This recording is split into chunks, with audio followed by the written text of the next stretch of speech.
talað saman mjög lengi, þannig að ég get nú ekki komið með hennar svona heildstæða greiningu, ekki svona 1, 2, 3.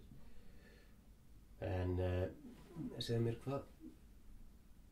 fyrir hvað brennurðu? Hvað meinarðu?